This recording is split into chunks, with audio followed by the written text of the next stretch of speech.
to make sure that a child only has the best. That's the nature of a parent. Okay, would you like to know the single biggest decision you'll ever make in your child's future? It's not what school, not what camp, not what cheder. The single biggest decision you'll ever make about your child's future is who will be your spouse. Because you see, with that spouse, you're going to build a home, and your entire nurture system is with that person. You have to know that you and she are going to build together a harmonious, beautiful home that will able to nurture children properly. You have to know that you and that your spouse will be nourishing to each other and will bond together properly so that you can create an environment of love. How well do you know how to do that? I don't really know. But even if you really feel that I could trust my wisdom to choose the right spouse, here's one more step in the observation. At least 50% of the nature of your child is going to be genetic. Meaning to say, nurture is very important. How you bring up your children definitely affects them. But you ever notice that children are the carbon copies of their parents, either of the father or the mother, but the same temperament, the same nature, the same sort of inclinations. It's almost eerie. Would you like to know why that is? Because that's the way Hashem created the world. The parents are the partners in the formation of this child. That means the DNA of your children are coming from you and your spouse. So here's the question. How well do you know this other person? How well do you know their DNA? How well do you know and trust that this together with you is going to make a beautiful child and not a Rahman Aslam deformed child or abusive child or a problem? How do you know? Do you know DNA predictions that well? Have you studied the genomes?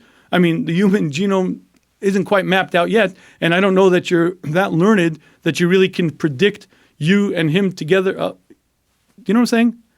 If you believe you can select the right one because you know your personality and you could find the right match, you cannot pick the right gene pool to marry into so that your offspring are going to be healthy, happy people. But that's the point. There are some jobs that are just better left off to Hashem, and this one is it, finding the right spouse. And again, I have to say this because it's such a mistake that so many people suffer from. Leave the lists at home. And again, put them in an envelope to laugh at 5 years after you're married, but don't bring them to the date. Can you use them as a filter? Again, if there are a number of names, yes, you could say it's more likely that this is the one I'm compatible with. But when you get to the date, there are no lists. And you're looking to see, does it work? Does it click? But I have to have. If you're hung up on what you need and what you have to have, you may find yourself very unhappy many years later, still single.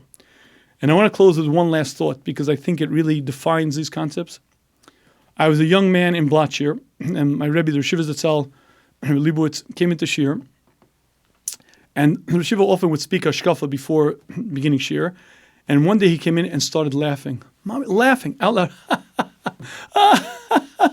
I couldn't figure out who we're going to marry this guy off to. I couldn't figure out who we're going to marry him off to. And Baruch Hashem, we found the perfect shidduch.